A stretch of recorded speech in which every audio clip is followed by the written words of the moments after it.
Guitar Sessions. This is Rod. Today we are looking at Iron Man, Tony Iommi, Black Sabbath,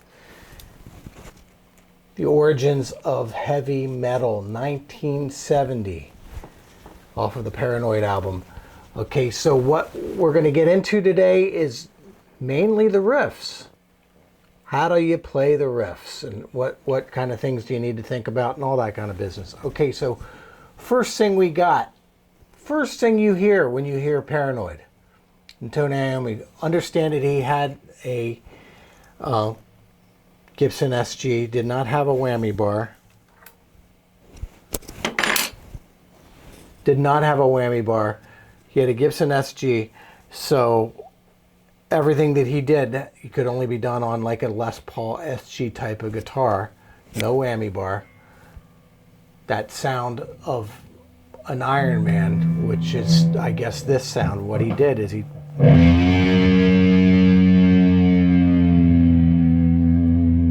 that's how he created that sound.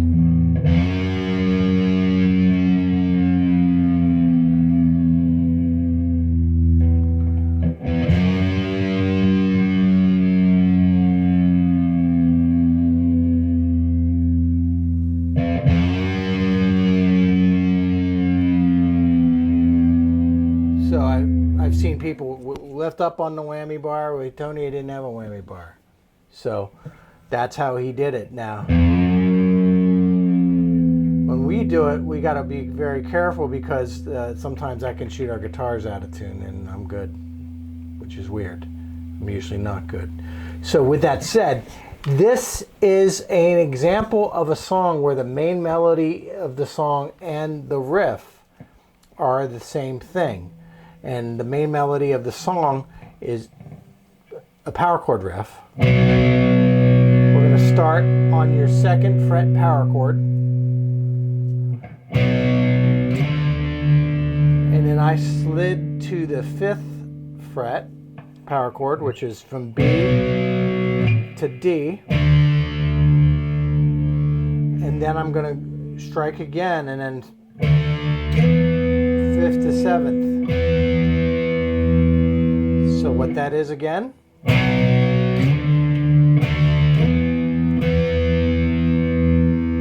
That's half the riff. That's half the main riff.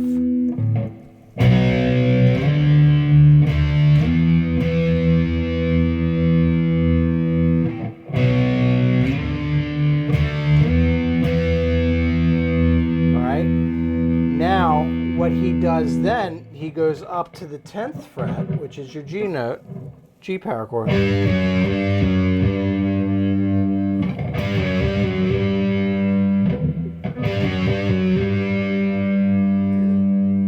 10th, 9th, 10th, 9th, 10th. Then back down to 5th.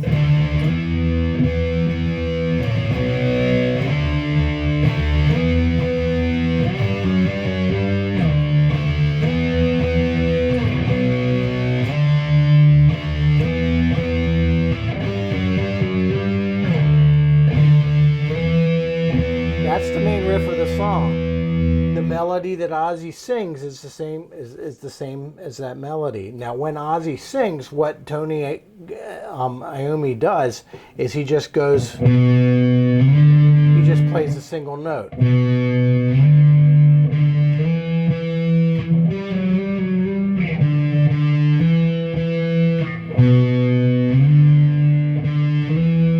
So as not to have to Ozzy doesn't have to battle over a power chord, which is a thicker sound.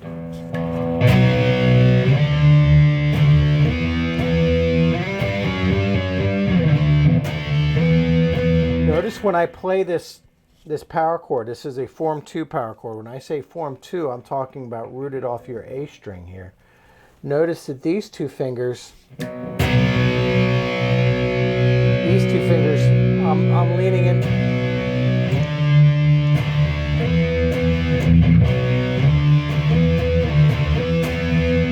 So I don't have to aim my fingers. These two fingers are muting out the low E string. It could be one finger, doesn't have to be two.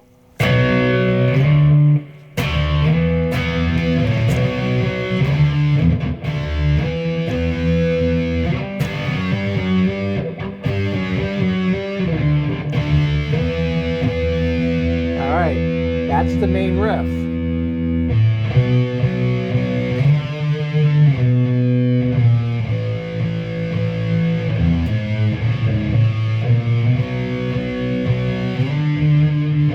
Second riff. Okay,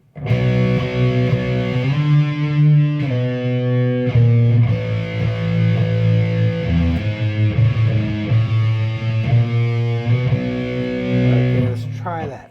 Let's slow that down. 3 times. Then what I do is I slide my first finger up.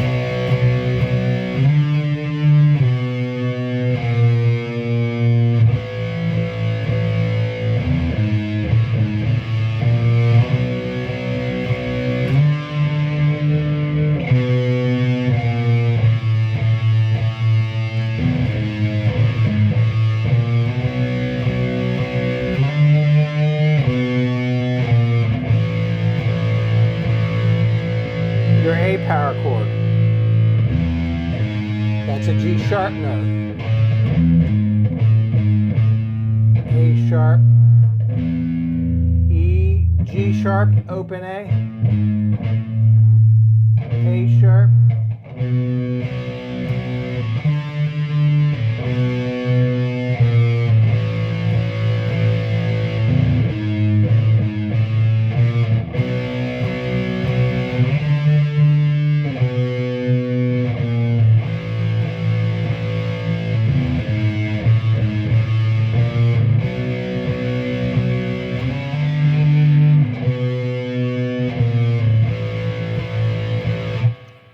back up, back up. Bill Ward's wonderful drum fill there. His tuned drums. Bill Ward was kind of like a composer of drum parts. His drum parts were riffs in themselves. So, with that said, that part happens only once in the song. Okay. Now there's the we're going to talk about the next thing. We're going to get into the Nobody Wants Him section. Okay, so nobody wants him. Nobody wants him. Na, na, na, na. What it is a deep power chord, ascending B,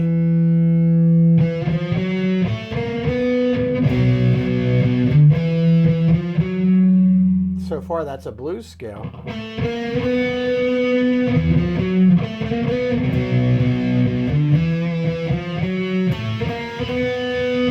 That's a blues scale with an added major seventh interval with it, so flat 7/7 octave.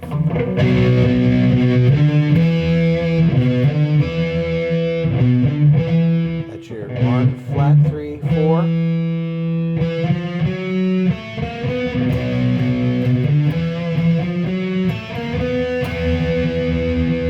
Nobody wants him. They just said him.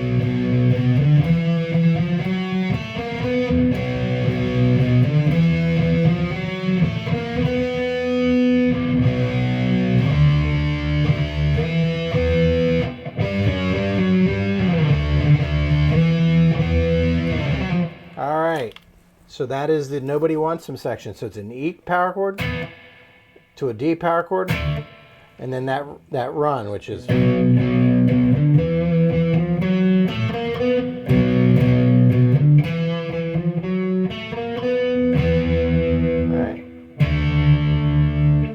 all right. Next is the segue into the solo. So the solo of this song modulates to the key of C sharp minor. So that is the riff that gets us there. Modulation to the C sharp minor. We're going from one chord. We talk about a modulation. That just means we're moving from one chord or one key to another key.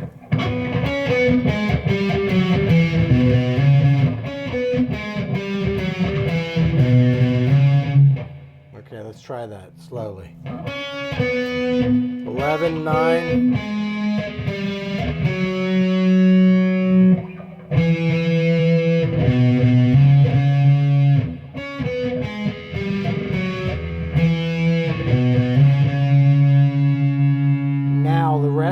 song, there's a whole freak out section of the song. When I say a freak out section, in the 60s, you would have bands like the MC5 with Frank Zappa. You have the Stooges, Black Sabbath, Working Man by Rush. All these bands had sections in the song that they called the freak out section. And basically it was that part of the song that just completely went to another spot. And they just played as fast as they could. And they just went nuts with it. And that's what they called the freak out session. It's a free jazz term. Okay, it's borrowing from free jazz.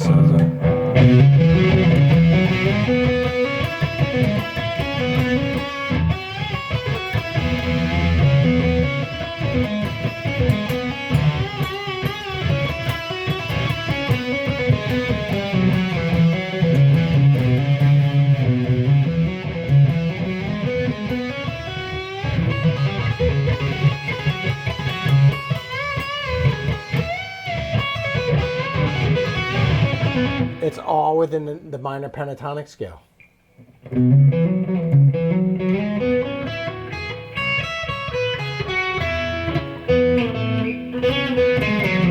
C sharp minor pentatonic.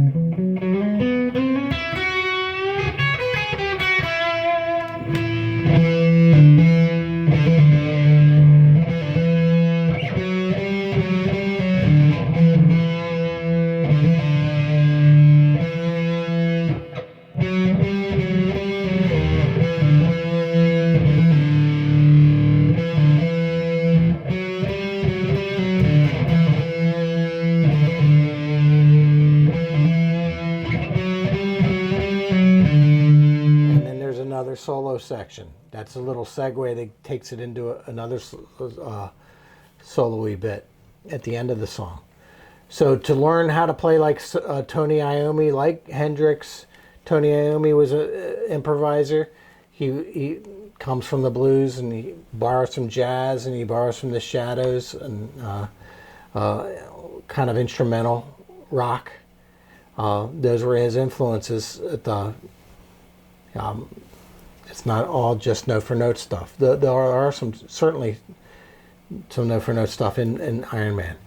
So anyway, so that is it.